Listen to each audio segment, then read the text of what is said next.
ஒரு ஏழ்மையான குடும்பத்திலேருந்து ஒன்றுமே இல்லாமல் வந்தவர். அது அவர் நான் பேசலாமா என்னன்னு தெரில. அது ஒரு காய்ப்புணர்ச்சி ஆகிடக்கூடாது.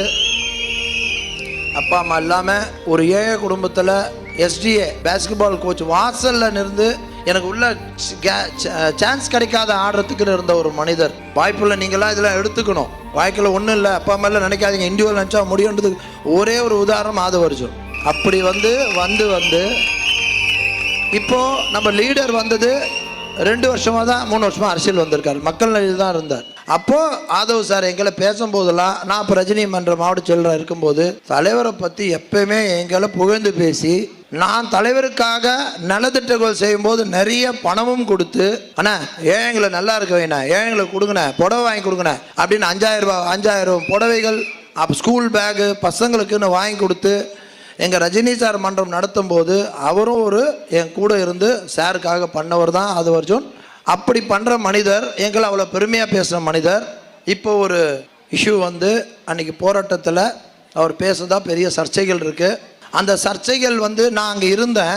அவர் கண்டிப்பாக தவறுதலாக பேசியிருந்தால் அதே மேடையில் ஏறி எனக்கு அது புரிய வைங்க, ஏன் இப்படி பேசின்னு கேட்டிருக்க தைரியம் எனக்கு இருக்குது, கேட்டிருப்பேன். ஆனால் அவர் இன்டென்ஷனாக பேசலன்ற ஒரு காரணத்தினால நேராக பார்க்குறதுக்கும் பேப்பரில் படிக்கிறதுக்கும் வித்தியாசம் இருக்குது. இப்போ ஒரு பேப்பரில் படிக்கும்போது நம்ம மைண்ட் வேறு மாதிரி சொல்லுவோம், நேரில் பார்க்குறது அது உண்மை தெரியும். நான் தான் நன்மையாக இருந்தேன்.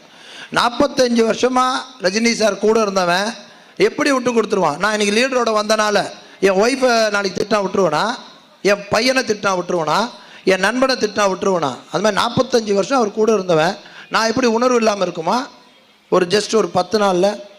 அப்போது அவர் இன்டென்ஷனோட பேசலன்றதை தெரிஞ்சுக்கிட்டேன். அவருக்கு ஒரே ஒரு இது, அன்றைக்கி நடந்தது போராட்டத்தை பற்றி. அந்த போராட்டத்தில் திமுகவை இது பண்ணி பேசும்போது அவர் உணர்ச்சி பூர்வமாக இந்த சொசைட்டியை மாற்ற முடியாத இயக்கத்தில் இருக்கவங்க வார்த்தை தவறி வரலாம்.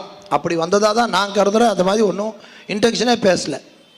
அதனால் எனக்கு என் ரசிகர்கள், நான் இவ்வளோ 45 வருஷம் இருந்தனால முந்தா நேற்று என் ரசிகர் மன்ற மாவட்ட செயலாளரை நேற்று ரிசைன் பண்ணிட்டேன். ஏன்னா ஒரு இதில் இருக்கும்போது இருக்கக்கூடாது, ரிசைன் பண்ணிட்டேன். ஆனால் ஒரு அற்புதமான மனிதர் ரஜினி சார், அதில் எந்த மாற்றமும் யார் சொன்னாலும் நான் ஏற்றுக்க மாட்டேன். அவர் பயந்தாங்கோலி கிடையாது, போராட்ட குணமுடையவர். இல்லைன்னா அன்றைக்கெலாம் நிறைய பேர் எதிர்த்து குரல் கொடுத்த மனிதர். அவரெல்லாம் போராட்ட குணமுடைய மனிதர். அப்படிப்பட்ட தைரியசாலாம் நீங்கள் பார்க்கவே முடியாது. அதனால் என் பழகின இதில் 45 வருஷம் பழகிருக்கின்ற உரிமையில் அவரை பற்றி நான் சொல்கிறேன். எனக்கு ஆதவர்ஜுன் சாரை வந்து ஒரே ஒரு கோரிக்கை மட்டும் வச்சுக்கிறேங்க. நான் கூட இருந்தேன், எனக்கு தெரியும் உங்களுக்கு இன்டென்ஷன் இல்லைன்னு தெரியும். ஆனால் பப்ளிக்காக எனக்கு நீங்கள் எந்த எண்ணத்தில் பேசுகிறீங்க அப்படின்றது எனக்கு தெரிஞ்சுக்கணும்னு ஆசைப்பட்றேன்.